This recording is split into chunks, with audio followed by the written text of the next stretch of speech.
Kirby, so when you said you made the recommendation last night, could Kliff have saved his job with a result against Baylor? As I shared with Coach Kingsbury and I shared with the team this morning, this type of decision, and I've said it to you before, it's not based on one game. This type of decision is not based on one season. This decision was made based on a 3-year pattern, a 3-year pattern of inconsistency. You know, we didn't come here to win 5 games for our football season to end in November, but there was a pattern of inconsistency that led us to this decision at this time. We saw progress at times, and we talked about that. We saw progress, but we also saw lapses of progress in key critical areas that in the game of football are critical to have the level of success that we all want to have. And I say we.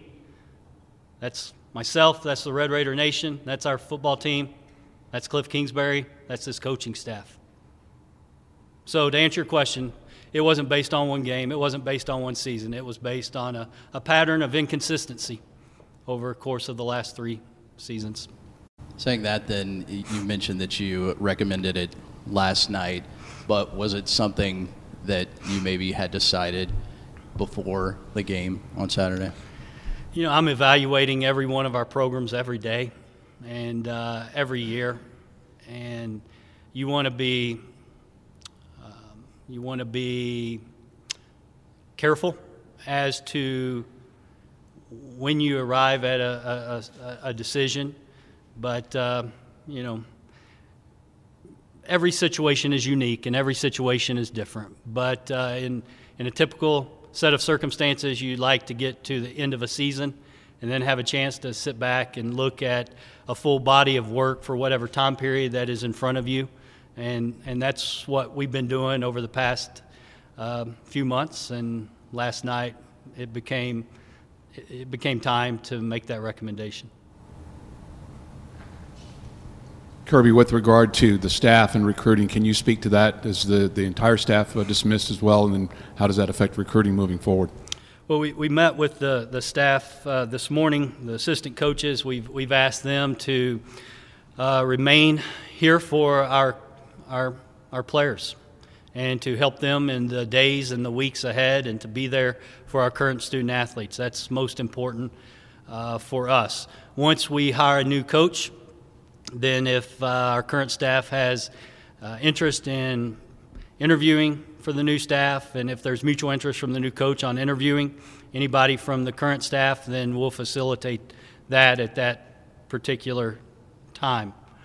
When it comes to recruiting, we've asked our assistant coaches to stay home, to stay here, not to go on the road. However, to remain in contact via telephone to the prospects and the verbal commitments that we have at this point in time.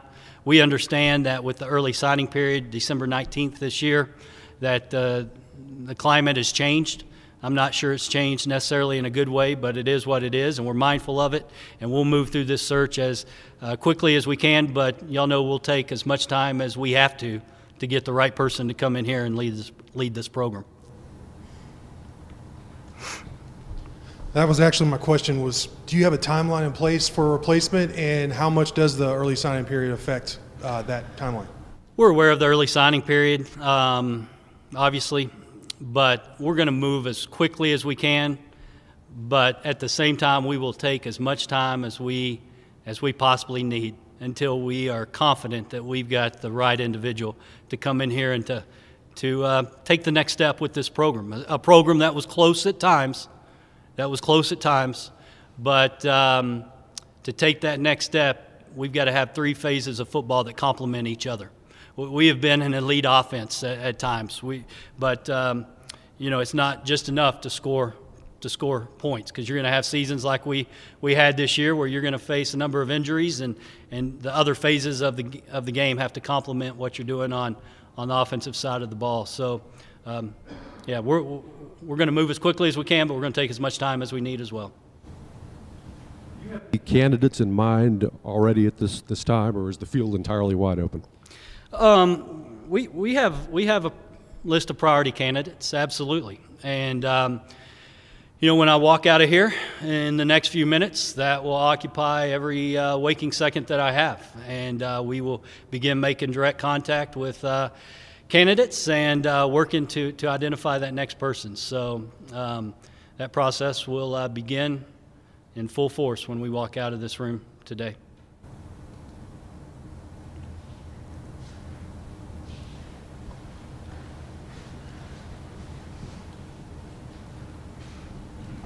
Kirby, your student athletes were very vocal on social media about how they felt about Kliff. Did anyone, student athlete wise, come up to you and talk about Kliff at all, what they thought about him, and maybe wanting to tell you how they felt about Kliff? They didn't have to tell me how they felt about him. I see it. I lived it every day. You walk through that building, you walk out to a practice, you walk around the halls of that football building. I knew how these young men felt about Kliff Kingsbury. We all love Kliff Kingsbury. He is a good man, and we wish him only the best. But I know how they felt about Kliff. What was Kliff's kind of general reaction when you met with him today? Did he kind of see it coming? Did he kind of expect what you were going to say to him? I don't want to speak for Kliff. He gave everything he had. This is his alma mater, and he gave everything he had, and it's just unfortunate it didn't work out. Kirby, I don't expect you to name names, but what type of coach are you looking for? What type of person are you looking for that needs to get this program back on track?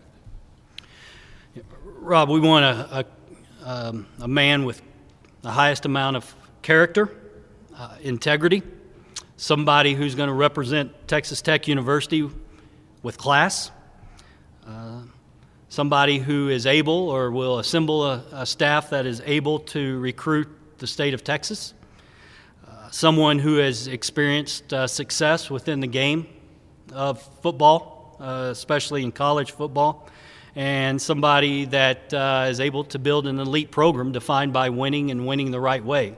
That is who we are. That's what we expect, and we've built elite programs in many of our other sports that we're experiencing right now, and we'll do it in football as well. But those are the characteristics that we want to define who we ultimately select.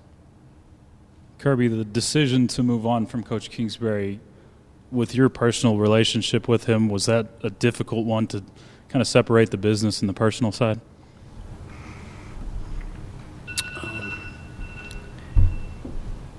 He's a good man, and we had a very good professional working relationship. It's hard. It's the bad side of this business. There are so many great things about college athletics and the young people that we get to serve and work with and work for each and every day. But days like this are tough. Kirby, when did you reach the point of no return on this decision? When did you in your mind say you're going to make a change? Don, last night is when I called President Skuvanik and said it's my recommendation and proposal to you that it's time to change. And once you get that in your mind, it's time to move.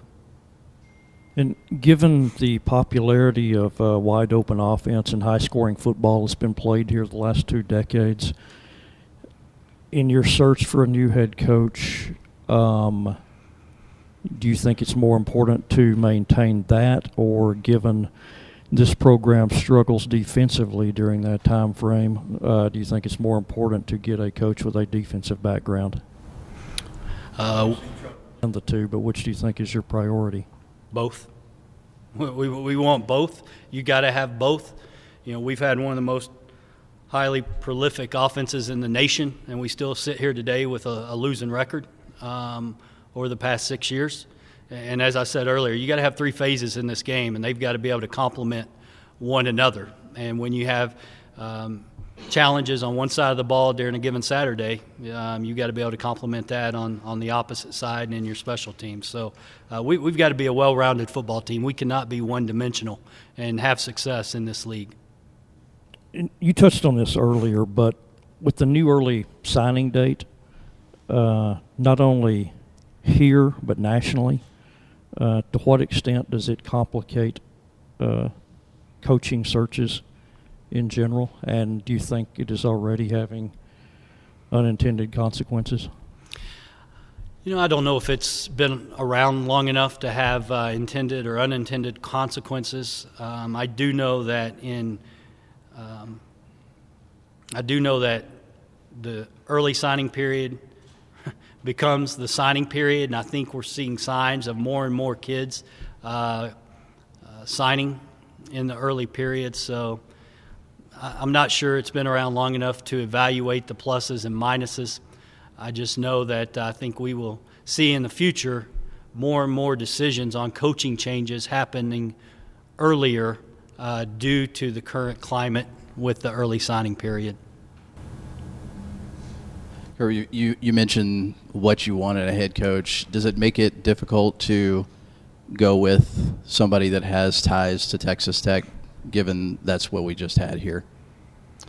We'll go with the best candidate that exemplifies the highest amount of character, integrity, that will represent us in a first-class manner, that will bring that ability to recruit and develop young men and build an elite program defined by winning. So if that person is out there with or without ties to Texas Tech University, then we'll find them. You also said earlier, you're officially going to start looking for people. Have you unofficially, through different people, contacted anybody about their interest in the job? You know, we started late last night, putting the initial stages of a search process together, and we will turn our full attention and focus to it immediately, and we'll stay after it until we find the right person. Following up on that, is there a search committee, or is it a one-person committee, or can you take us through the process of how that will work moving forward? Yeah, it's a search that I will lead, and we'll work with President Skuvanek throughout the process, and him in consultation with Chancellor Mitchell, and that'll be the way that we move through this process. But I will lead it and guide it day to day and week to week, and we'll work right alongside President Skuvanek in this process. Can you clarify the buyout and how that will work with Coach Kingsbury? Just as it's outlined in his contract, we will honor the contract. He had 2 years remaining, and as it's written in his contract, we will honor. Kirby, following up on the search, do you anticipate that if you have, say, one or two top candidates in mind, if your first top candidate says yes, then it ends there, or do you think how many people do you think you anticipate interviewing? It's impossible to say right now, Don. No two searches are ever the same, but I know we will take our time and be diligent and move as quickly as we can, but we won't move until we are 100% confident that we have the right individual. Kirby, I know you said that you're going to be hiring whoever the right guy is, but are you looking for a CEO style? Are you looking for an offensive-minded coach, a defensive-minded coach? In your dream scenario, which way would you go with that? Well, we got to find a head coach, somebody who can come in and is responsible for all aspects of the football program, from recruiting to overseeing the development of the young men within his program, to what type of offensive scheme we want to run, the defensive approach, and how we organize ourselves in the special teams area. So it's got to be somebody that can come in that has the capacity to have a vision and lead in all aspects of the program. So we want somebody that is a leader, that has those leadership characteristics and capabilities to take us to that next level, over the edge to where we are now. When there are changes, players might want to transfer. How do they go about that now when there's no head coach? Is that something they come to you, or do they go to assistant coaches? It can go different ways. Ultimately, any young person that wants to consider a transfer goes through our compliance department. There's new NCAA bylaws when it comes to requests for transfers. There's a database that student athletes can go and list their names on this database as to showing their interest to transfer. But we have a team within our compliance office that will guide them through that. With that being said, we got a great group of young men here. We got a great university. We've got the ingredients to do something special and take that next step. And I hope that they will stay with us through this process and give us a chance on who we're going to hire next. Process, not the favorite part of your job, but honestly the hardest. Where does this rank of hardest moments as the Texas Tech athletic director? Oh, it's it's up there. I mean, anytime you go through a change like this, it's hard. It hurts. It's I tell recruits that I visit with, families, our strength is our people. And when you make decisions like this and it affects the people within your organization that you work with each and every day, that you fight with each and every day, it's a challenging day. The team as a group, what your decision was, could you kind of gauge a reaction from them? What was that moment like, kind of telling them? Again, I don't want to speak for those guys, and I'll keep those conversations private, and just again have the utmost admiration and respect for those young men and how they fought this year. And again, they can control two things: they can control their attitude and their effort, and they brought both of those things each and every day to this football program and continue to do so. What value do you place in a guy coming in or a candidate coming in who already has head coaching experience? It's a component to be considered for sure. Not saying that we won't consider someone who hasn't sat in that role, but they will need to have been a coordinator at a high level or have experienced tremendous success within the game of football or college football. So it's an aspect to consider when you're looking at the profile of the next candidate that we want. But it won't be a mandated requirement that we set out on our journey this afternoon with. And from your role as athletic director, seeing so much success y'all have had, in other sports like baseball, basketball, how aggravating is it that it hasn't been reflected in football? It will be. It will be. And you're right. It's been proven time and time again that we can win and win at the highest levels. Marcia Sharp did it. Tim Tadlock's doing it. Chris Beard's doing it. Wes Kitley's doing it. Todd Petty's doing it.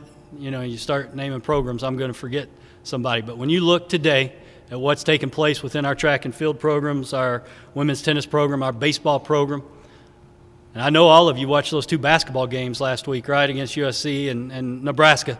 We're doing it on the hard court there, and we're going to do it right out on this field as well. Kirby, on social media it seemed like fans were divided.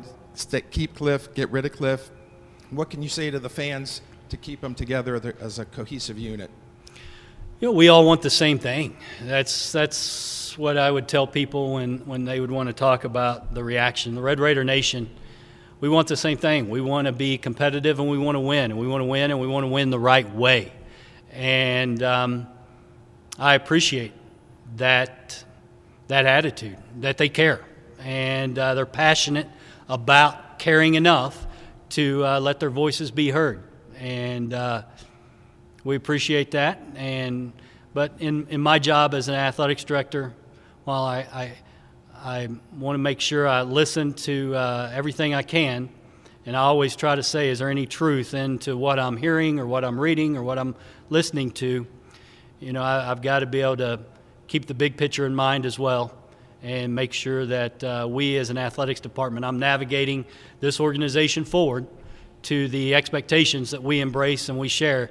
And me and my team, our athletic department, coaches and staff included, we've sat in this same facility many times for our department-wide staff meeting where we talk about our goals and our aspirations, and that's to be elite. And so I have to continue to navigate this organization forward to that level of achievement in everything that we do. Kirby, as an athletic director, you've been through a lot, but what have you learned specifically from this entire process? Exactly what the process of going through the search or the decision today. We can never stop striving for excellence. We're in a competitive field. Everything we do, we keep score in. We even keep score of our graduation success rates, as I mentioned earlier. Every time we line up and compete, there's a scoreboard. And when the day comes that we don't have the aspiration of achieving at the highest level, then that'll be the day that we stop trying. So we're going to continue to push and push in all areas. We want to be the very best, and we not that we're going to win every game and not that every season's going to be a celebrated season, but we've got to continue to make progress. Progress over perfection.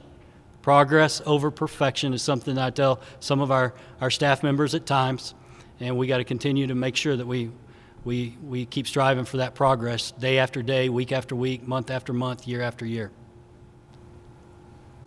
Kirby, you touched a moment ago on all the coaches who are getting you to an elite level. And among those coaches that, I guess 5 coaches that had you in the Final 8 last year, do you see any common theme or thread to what has enabled them to reach that level? And just from your experience in college football with Coach Snyder or seeing the Nick Sabans of the world, why do everyone aspires to that level, but why do comparatively few actually achieve it, get there? What sets them apart? You mentioned the 5 programs last year, and Greg Sands has done an outstanding job with our men's golf program and continues to do so year after year. And it's, as athletics director, when I'm working with 17 sports, every sport is unique, every sport is different. So a question like you asked, Don, it's hard to compare a football organization with 115 players to a men's golf program with 8 to 9 players to a small-sized women's tennis roster or a basketball program with 15 guys on it. But I think it comes down to leadership and expectations and setting the vision for what you want your program to achieve. Our overarching vision is to be an elite athletics program. And then it becomes a sense of urgency. It becomes a vision with a sense of urgency that we're going to achieve this, and we're going to achieve it every day, today, and tomorrow, and the next day. And that just filters through an entire organization. And I'm not saying one coach does it, one coach didn't do it. I'm just saying when you have a vision for what you want your program to be, if it's a sport program or an athletic department, and you instill that sense of urgency that's guided by the right set of values and principles, and you have the right, it gets back to people within your organization or young men or young women on your team that buy into that vision and are committed to doing their job each and every day better than anybody else, then special things happen.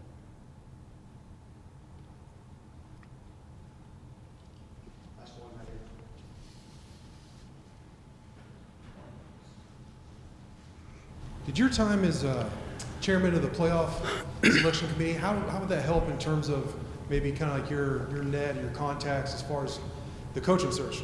How does that help? Yeah, of course, the thing that I hold most dear from those 3 years were the relationships that were formed. And, I was around some of the giant men in college football and guys who have become friends and people that I have the utmost admiration and respect for. So, when you go through something like this, you will reach out and reach into all of the relationships and networks that you have at your cell phone or your fingertips. And so, yeah, the relationships that I was able to forge during those years are special. And during times like this, that you definitely lean on some of those.